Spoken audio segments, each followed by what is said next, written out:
Bom dia, boa tarde ou boa noite para todas e todos que possam estar nos ouvindo, nos assistindo.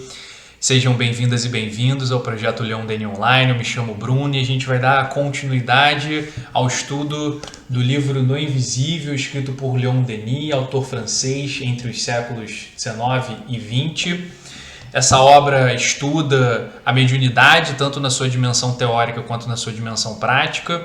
O objetivo desse nosso estudo é apresentar informações e conceitos do espiritismo relativos à mediunidade, estimular a reflexão, ser tanto uma motivação para quem ainda não conhece o espiritismo e quer conhecer um pouco mais, quanto uma contribuição para quem já conhece, para quem já estuda, estimular a leitura do livro, nada substitui a gente poder tomar contato direto com a obra, valorizar os autores clássicos, e a gente vai pegar especificamente nesse vídeo o capítulo 4 do livro, que é intitulado A Mediunidade.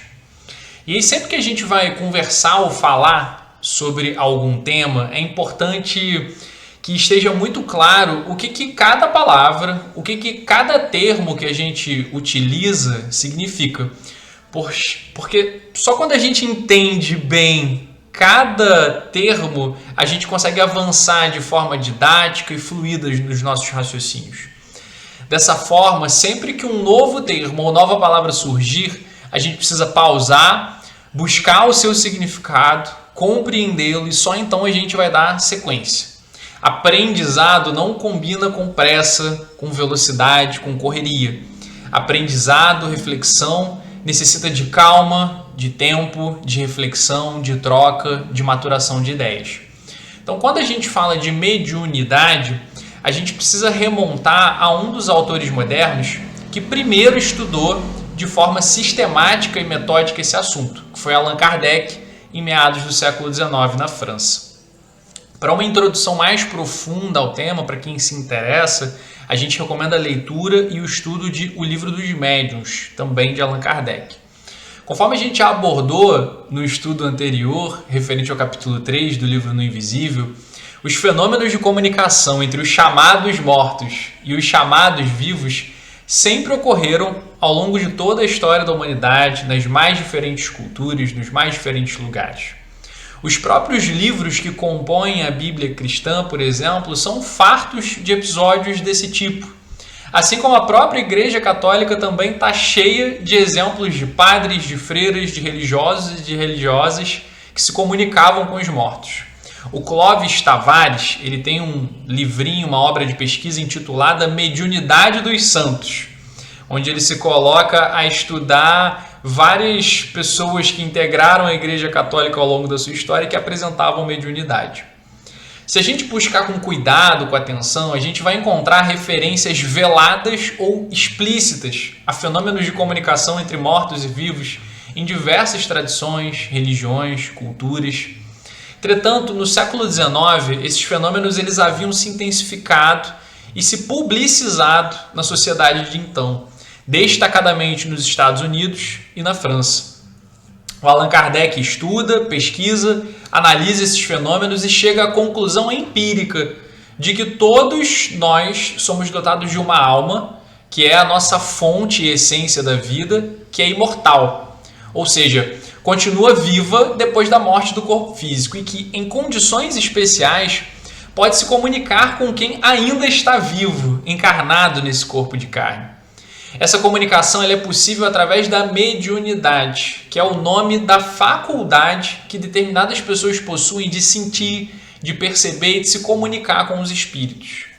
É justamente por meio da mediunidade que os espíritos se manifestavam e sempre se manifestaram, fazendo mesas girarem ou baterem, provocando ruídos, se manifestando a visão das pessoas, por exemplo. É por meio dessa faculdade da mediunidade que Kardec começa a dialogar com os espíritos, com vários espíritos diferentes, por meio de vários médiuns diferentes, e conhecer a realidade do mundo espiritual. É por meio da mediunidade que todo um arcabouço doutrinário é construído, através da pesquisa, do debate, da troca e da reflexão, dando origem à doutrina espírita. No capítulo 14 de O Livro dos Médiuns, no item 159, Kardec define a mediunidade da seguinte forma: todo aquele que sente num grau qualquer a influência dos espíritos é, por esse fato, médium. Essa faculdade é inerente ao homem, não constitui, portanto, um privilégio exclusivo. Por isso mesmo, raras são as pessoas que dela não possuam alguns rudimentos. Pode, pois, dizer-se que todos são, mais ou menos, médiuns. Todavia, usualmente, assim só se qualificam aqueles em quem a faculdade mediúnica se mostra bem caracterizada e se traduz por efeitos patentes de certa intensidade, o que então depende de uma organização mais ou menos sensitiva. É de notar-se, além disso, que essa faculdade não se revela da mesma maneira em todos.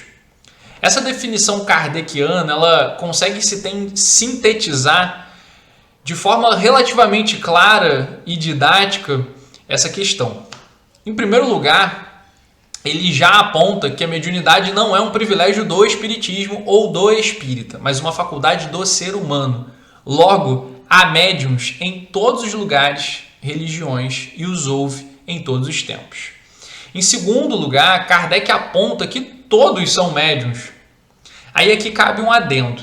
Ele considera todos médiuns porque todos somos capazes de estabelecer sintonia mental, de sermos influenciados, inspirados por espíritos.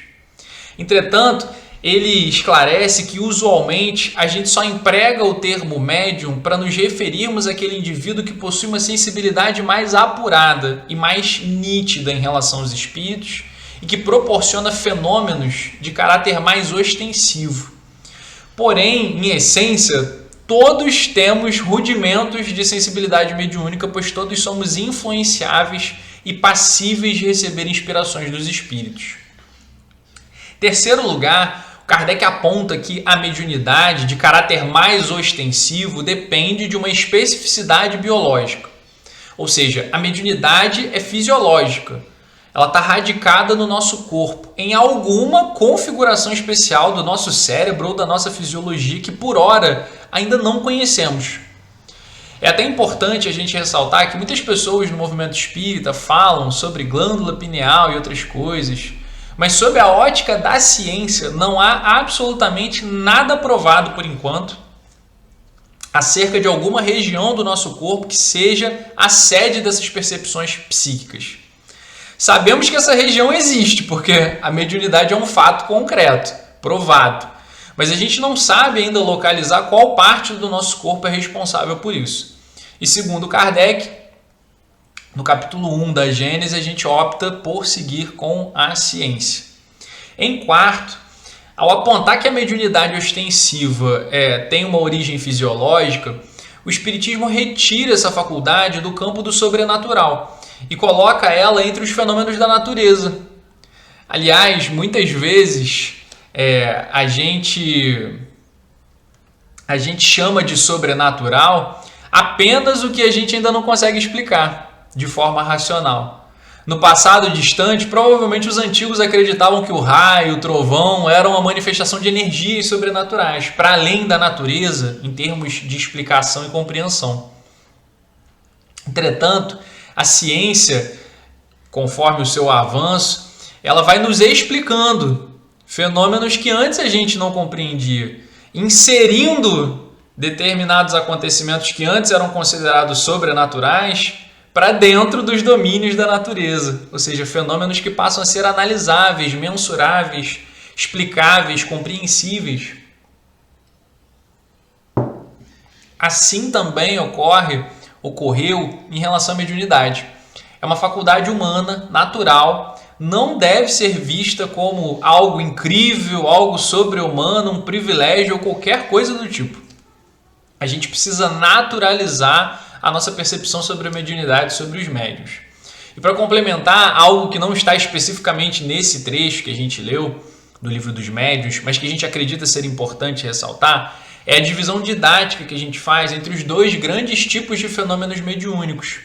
Os fenômenos de efeitos físicos, ou seja, movimentações de objetos, de mesas, ruídos, sem causa material, e os fenômenos mediúnicos de efeitos intelectuais, onde o espírito atua diretamente sobre o pensamento ou o corpo do médium, transmitindo uma mensagem que o médium vai decodificar e retransmitir. E quando a gente fala de mediunidade, sob a perspectiva espírito, recomendável a gente começar estudando o Livro dos Médiuns de Allan Kardec, seguir com o Livro no Invisível, que a gente está estudando aqui, e também ler autores mais contemporâneos, como por exemplo Hermínio Miranda, com o livro Diversidade dos Carismas, ler Palhano Júnior, que foi um grande pesquisador também espírita no século XX. Então são sugestões iniciais para a gente começar a introduzir nesse tema da mediunidade, dessa faculdade do ser humano. E aí, pegando agora alguns trechos do capítulo 4, tem uma parte aqui que é do 1º ao 8º parágrafo, onde o Leon Denis vai escrever assim para a gente, olha: todas as manifestações da natureza e da vida se resumem em vibrações mais ou menos rápidas e extensas, conforme as causas que as produzem. Tudo vibra no universo: a luz, o som, o calor, a eletricidade, os raios químicos, os raios catódicos, as ondas hertzianas, etc. Não são mais que diferentes modalidades de ondulação, graus sucessivos que em seu conjunto constituem a escala ascensional das manifestações da energia. O Leon Denis está escrevendo isso, gente, na transição entre o século XIX e XX, tá? A gente precisa contextualizar também. Esses graus são muito afastados entre si. O som percorre 340 metros por segundo. A luz, no mesmo tempo, faz o percurso de 300 mil quilômetros. A eletricidade se propaga com uma rapidez que se nos afigura incalculável. Os nossos sentidos físicos, porém, não nos permitem perceber todos os modos de vibração. Sua impotência para dar uma impressão completa das forças da natureza é um fato suficientemente conhecido para que tenhamos necessidade de insistir sobre esse ponto. Só no domínio da ótica sabemos que as ondas luminosas não nos impressionam a retina, senão nos limites das 7 cores. Certas radiações solares escapam à nossa vista. Chamam-se, por isso, raios obscuros. Alguns termos, algumas ideias científicas provavelmente já mudaram, mas muitas coisas se conservam também. Entre o limite dos sons, continua aqui o Denis, cujas vibrações alcançam de 24.000 a 60.000 por segundo, e a sensação de calor que se mede por trilhões de vibrações, nada percebemos. O mesmo acontece entre a sensação de calor e de luz, que corresponde, na média, a 500 trilhões de vibrações por segundo. Nessa prodigiosa ascensão, os nossos sentidos representam paradas muitíssimo espaçadas, estações dispostas a consideráveis distâncias uma das outras, uma rota sem fim. Entre essas diversas paradas, por exemplo, entre os sons agudos e os fenômenos de calor e de luz, destes, em seguida, até as zonas vibratórias afetadas pelos raios catódicos, há para nós como que abismos. Para seres, porém, dotados de sentidos mais sutis ou mais numerosos que os nossos, esses abismos desertos e obscuros na aparência não estariam preenchidos? Entre as vibrações percebidas pelo ouvido e as que nos impressionam à vista, não há mais que o nada no domínio das forças e da vida universal? Seria bem pouco sensato acreditá-lo, porque tudo na natureza se sucede, se encadeia e se desdobra, de elo em elo, por gradativas transições.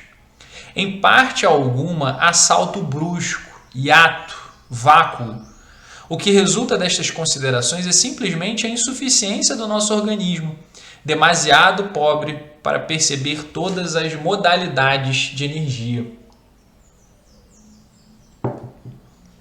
O que dizemos das forças em ação no universo aplica-se igualmente ao conjunto dos seres e das coisas em suas diversas formas, em seus diferentes graus de condensação ou de rarefação. O nosso conhecimento do universo se restringe ou amplia conforme o número e a delicadeza de nossos sentidos. O nosso organismo atual não nos permite abranger mais que limitadíssimo círculo do império das coisas. A maior parte das formas da vida nos escapa. Venha, porém, um novo sentido se nos acrescentar aos atuais e imediatamente se há de o invisível revelar. Será preenchido o vácuo, animado, o que era soturna insensibilidade. Denis começa o capítulo apontando uma série de aspectos relacionados à física daquele tempo, chamando a nossa atenção para o fato de que o som, a luz, as ondas de rádio, dentre outras, são ondas em propagação. São como que forças que atuam o tempo todo na natureza. Entretanto, nós só somos capazes de captar uma diminuta parcela dessas forças, dessas ondas, desses fenômenos que acontecem constantemente no espaço da Terra.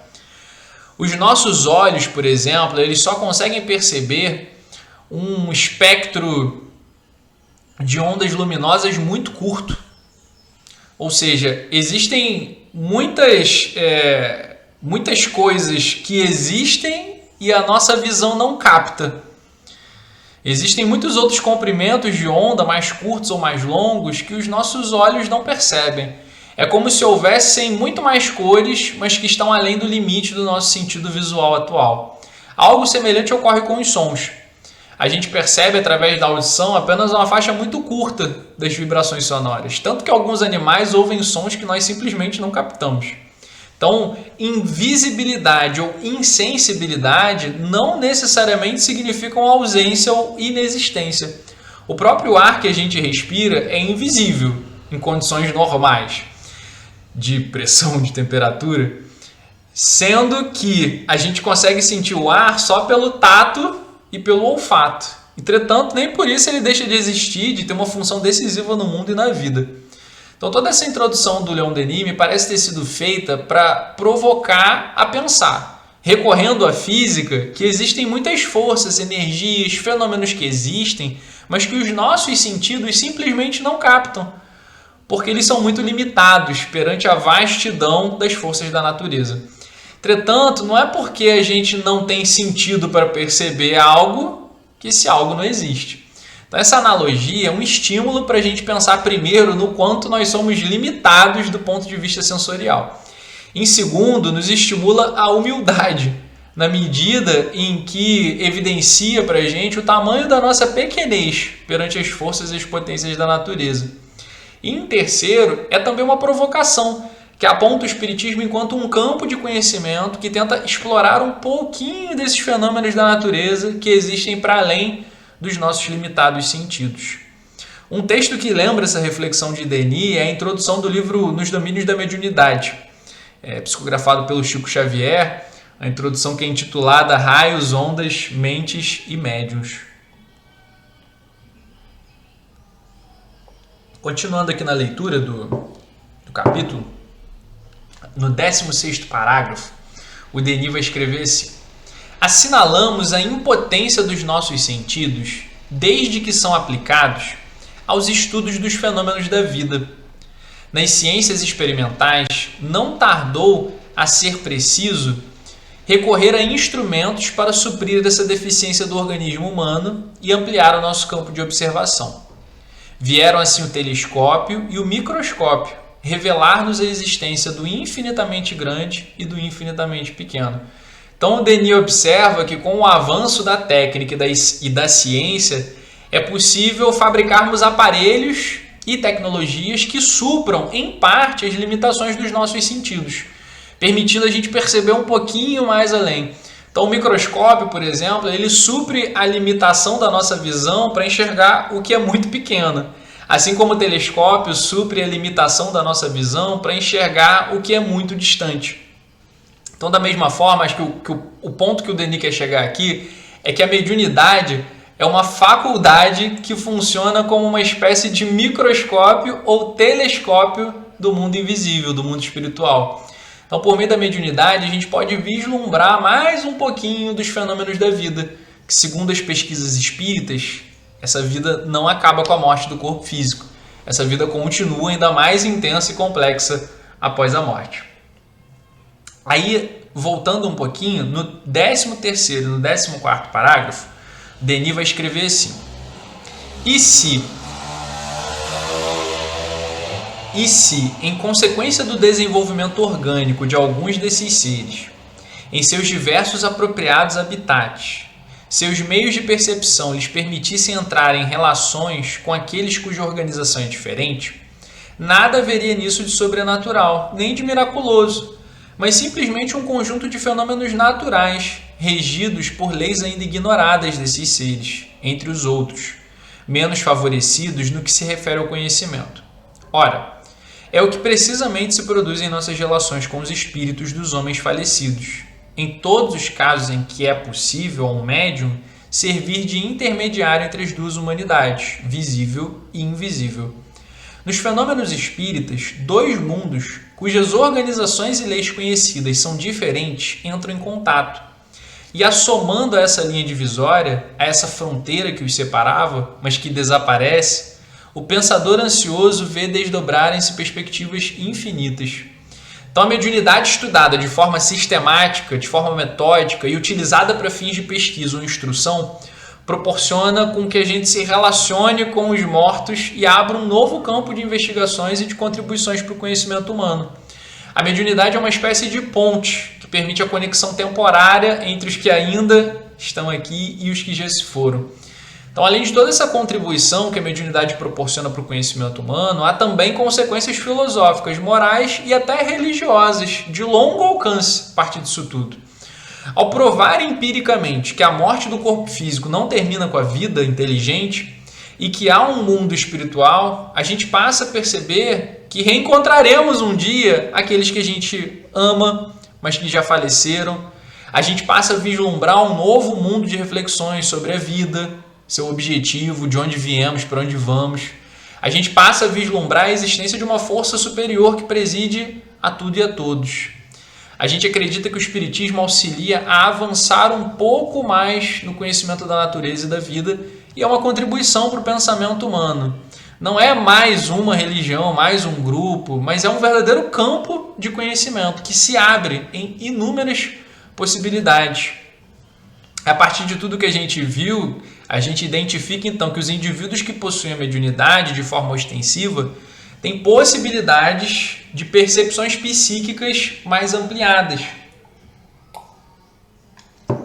No 15º parágrafo, Leon Denis escreve um trechinho assim, ó: O médium é o agente indispensável, com cujo auxílio se produzem as manifestações do mundo invisível. Sendo assim, é muito importante a gente lembrar que o Espiritismo, enquanto doutrina, que surge a partir da mediunidade, ele precisa da mediunidade para efetuar os seus estudos, para ele efetuar suas investigações, para ele levantar dados para que a gente possa analisar. Então, a gente considera que a mediunidade é uma das ideias primárias e centrais do Espiritismo, porque todos e todas que se interessem pelos estudos do Espiritismo, médiuns ostensivos ou não, para que possam entender bem o Espiritismo, precisam entender bem o que é a mediunidade. Então se enganam aqueles que acreditam que só médiuns precisam estudar ou saber sobre mediunidade. O conhecimento da mediunidade é importante para o Espiritismo porque enquanto sistema de ideias, enquanto doutrina, ele nasce dela e por meio dela. E aí no 21º parágrafo, o Denis coloca assim, ó: O estudo, pois, da mediunidade prende-se intimamente a todos os problemas do Espiritismo.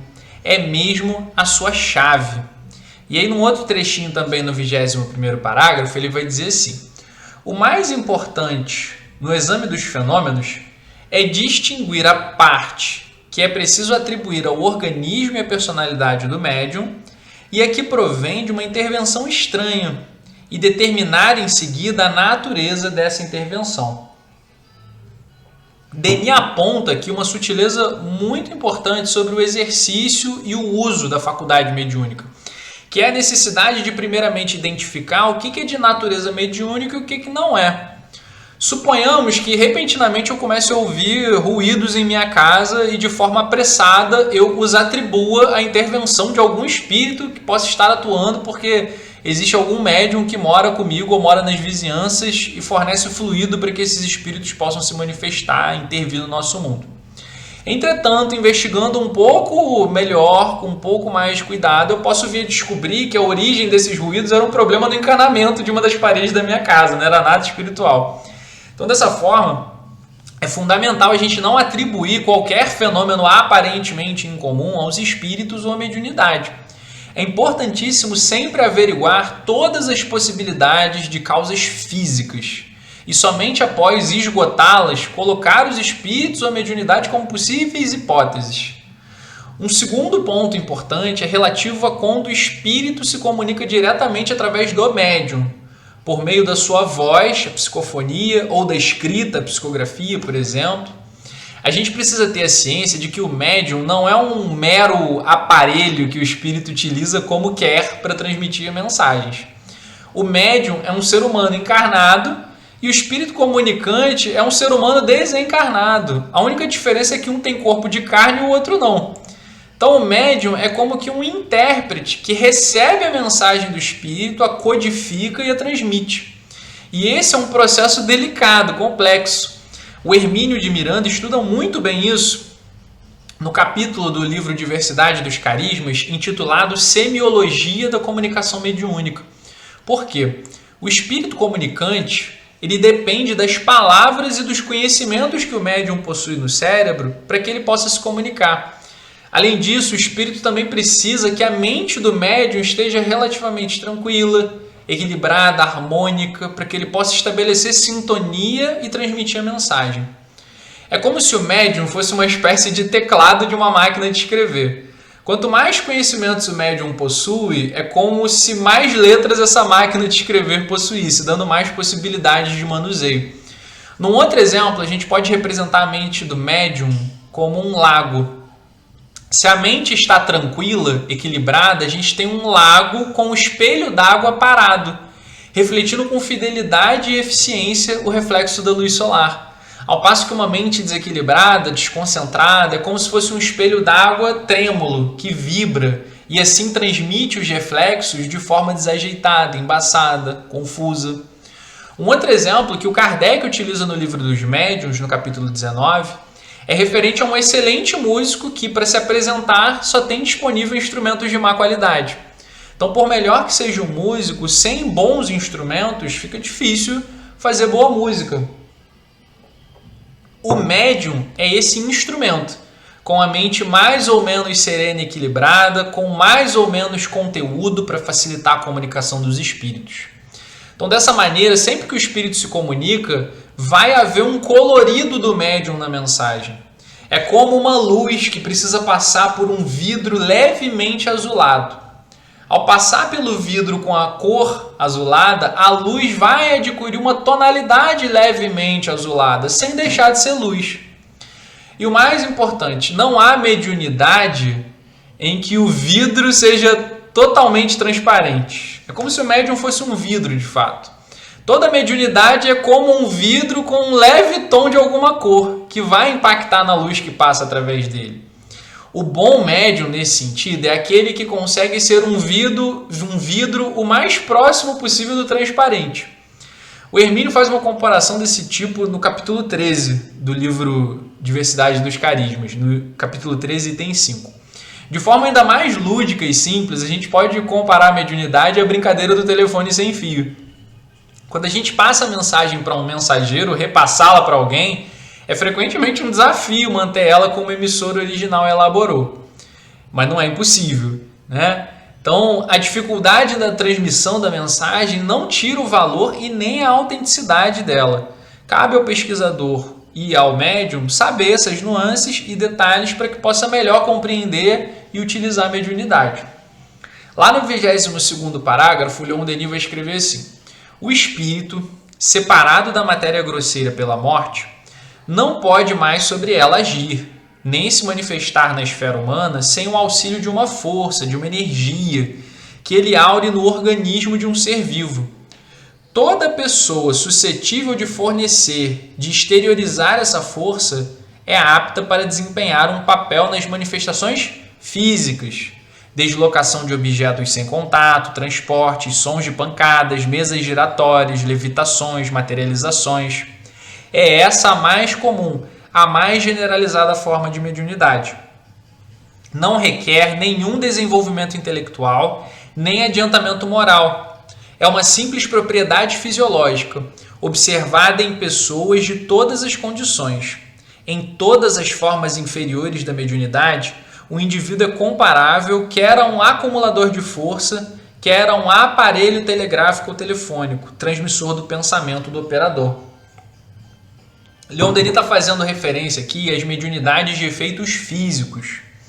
Então, o Denis aponta a mecânica desse tipo de mediunidade, das mesas que se levantam, giram, das pancadas, dos ruídos.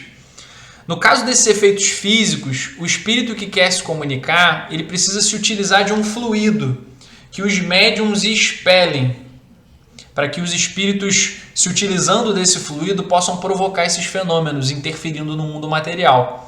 Então, nesse caso, segundo Denis, não há transmissão de uma mensagem para que o médium codifique e retransmita. O médium funciona como um acumulador de forças que ele empresta para que temporariamente o espírito possa interferir, movendo coisas, fazendo ruídos. Cabe ressaltar que muitos indivíduos são médiuns de efeitos físicos sem saberem que são, e que assim emprestam fluido involuntariamente, sem saberem que estão fazendo. Daí as histórias de casas mal assombradas, onde fantasmas apareceriam ou assustariam as pessoas. O espiritismo tira esses fatos do sobrenatural. Na verdade, esse tipo de fenômeno só pode ocorrer se houver um médium por perto. O que ocorre é que muitas vezes o médium não sabe que é médium.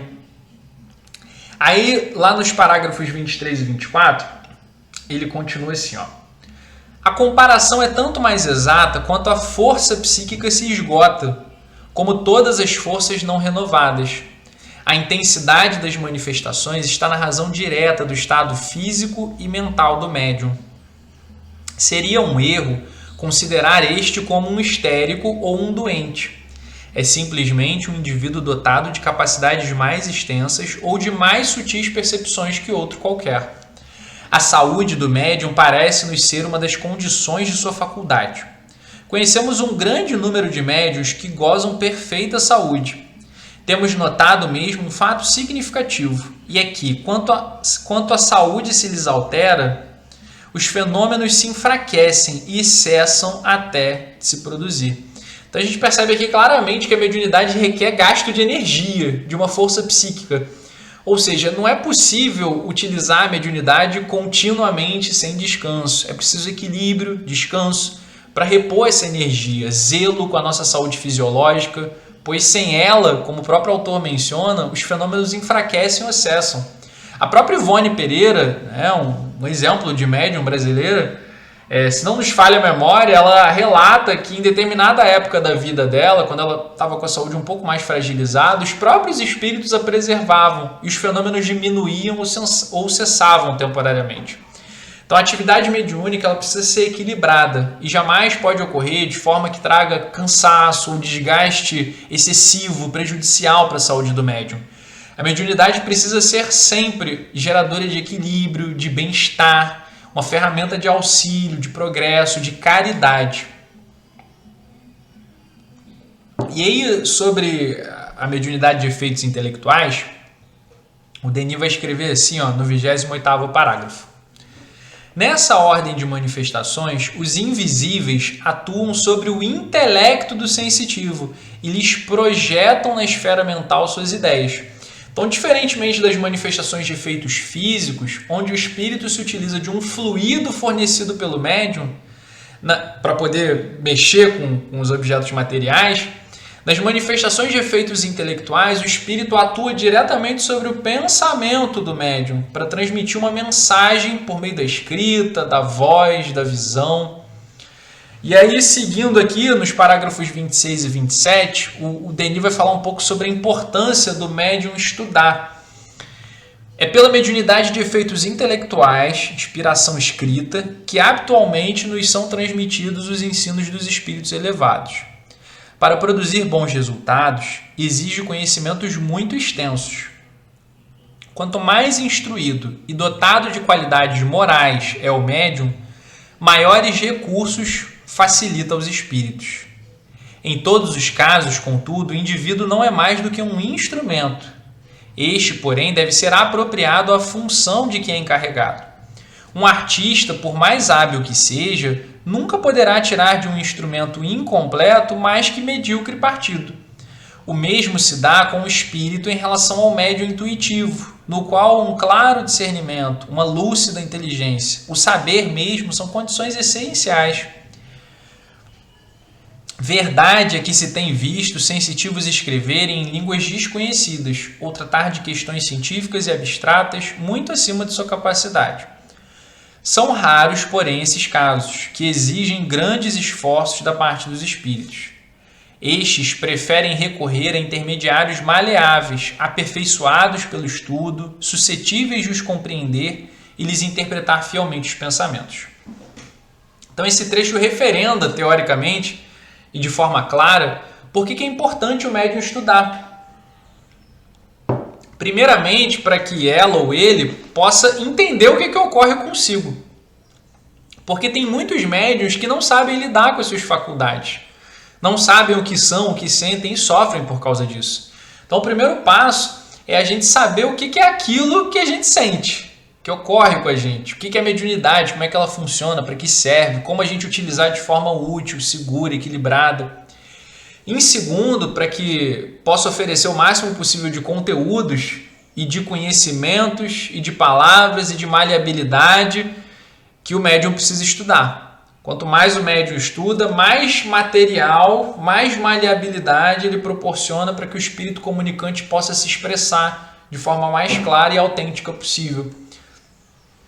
Por fim, é importante também a gente apontar que cada espírito vai preferir um médium específico para se comunicar, com o qual ele tenha mais afinidade, mais facilidade de entrosamento, de comunicação. É exatamente como na nossa vida cotidiana. Se a gente vai, por exemplo, fazer um trabalho em dupla, a gente vai escolher quem para ser a nossa dupla, parceiro ou parceira? Alguém que tenha afinidade conosco, que pense parecido, que entenda dos mesmos assuntos, porque assim o trabalho fica mais fluido, mais fácil de ser feito.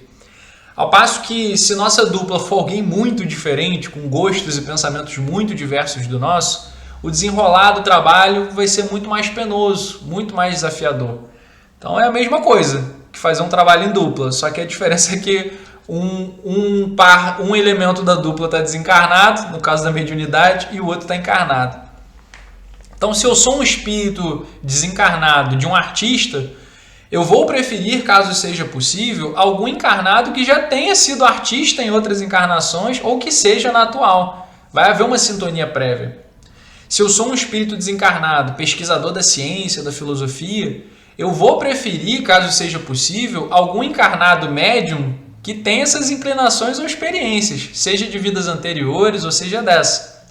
Tem um exemplo do livro Amor e Ódio, psicografado pela Ivone Pereira, que ela relata na 6ª entrevista também do livro de entrevistas dela, chamado Pelos Caminhos da Mediunidade Serena. O livro não é dela, né? O livro é organizado por outro autor, mas com entrevistas da Ivone. E aí ela menciona lá que a história desse romance, do Amor e Ódio, ela era do Victor Hugo, do escritor francês. Mas ele dá a história para o Charles escrever, através da psicografia pela Ivone, porque o Charles já tinha muito mais afinidade com a Ivone. Ia ser mais fácil dele fazer o trabalho com ela. Então, por fim, somam-se também esses esforços de caráter intelectual, os esforços de caráter moral do médium para que o exercício da mediunidade possa ser produtivo e seguro. A mediunidade ela é um canal comunicador. Logo, se não tiver um comunicador que se dispõe a utilizar esse canal, não há comunicação, transmissão de mensagem. Não tem mediunidade sem médium e sem um espírito que se comunique através do médium. E mais, é importantíssimo que a gente tenha algum técnico de confiança para mexer com esse aparato de comunicação. Um técnico de confiança honesto, correto, ético, que possa operar no auxílio, na fiscalização daquele que vai se comunicar. Então é muito importante que nos trabalhos mediúnicos a gente esteja amparado por bons espíritos que auxiliem e fiscalizem tudo que vai ocorrer, evitando a intromissão de espíritos que queiram bagunçar, brincar, prejudicar os trabalhos. E aí, para a gente atrair os bons espíritos, né, que vão dar o amparo, que vão fiscalizar os trabalhos, a gente precisa ter um objetivo sério para o exercício da mediunidade, um objetivo útil, né, e estarmos nos esforçando para sermos pessoas melhores, mais éticas, para aprendermos sempre mais, para sermos pessoas cada vez melhores. O nosso esforço atrai a proteção de bons espíritos. Assim como as pessoas que são esforçadas, né, elas acabam atraindo a boa vontade de outras pessoas que ajudam. Isso até é a nossa profissão. Se nós somos uma pessoa que nos esforçamos, outras pessoas se interessam pela gente e vão ter prazer em ajudar. A mesma coisa com os espíritos e com o exercício da mediunidade. No 29º e no 30º parágrafo, parágrafo de número 30, parágrafo de número 29 e 30, o Leon Denis vai dizer assim, ó: nos fenômenos de transe ou do sonambulismo em seus diversos graus, os sentidos materiais vêm a ser pouco a pouco substituídos pelos sentidos psíquicos. Os meios de percepção e de atividade aumentam em proporções tanto mais consideráveis quanto mais profundo é o sono e mais completo o desprendimento perispiritual. Denis está falando sobre os fenômenos de emancipação da alma, né? E aí, continuando aqui no Denis, ele vai escrever: nesse estado, nada percebe o corpo físico, serve simplesmente de transmissor, quando o médium ainda pode exprimir suas sensações. Já na exteriorização parcial se produz esse fenômeno. No estado de vigília, sob a influência oculta, a tal ponto o invólucro fluídico do sensitivo se desprende e irradia que, permanecendo embora intimamente ligado ao corpo, começa a perceber as coisas ocultas aos nossos sentidos exteriores. É o estado de clarividência ou dupla vista, de visão à distância através dos corpos opacos, audição, psicometria, etc. Então, nesse trecho, o Denis faz menção a uma outra categoria de fenômenos e de potencialidades da alma humana, relacionados à capacidade de emancipação da alma, que a gente chama vulgarmente no movimento espírita de desdobramento, que não é um fenômeno necessariamente mediúnico. A emancipação da alma ou desdobramento consiste basicamente no desprendimento temporário do espírito em relação ao corpo físico, e com isso a ampliação temporária dos sentidos e capacidades psíquicas do espírito, como a visão do que está ocorrendo em locais distantes, a telepatia entre encarnados, a psicometria.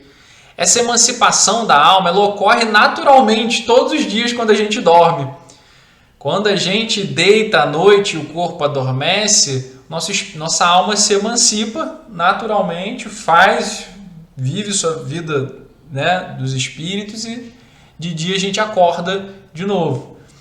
Então, muitas pessoas se lembram, né, dos desdobramentos, das emancipações da alma.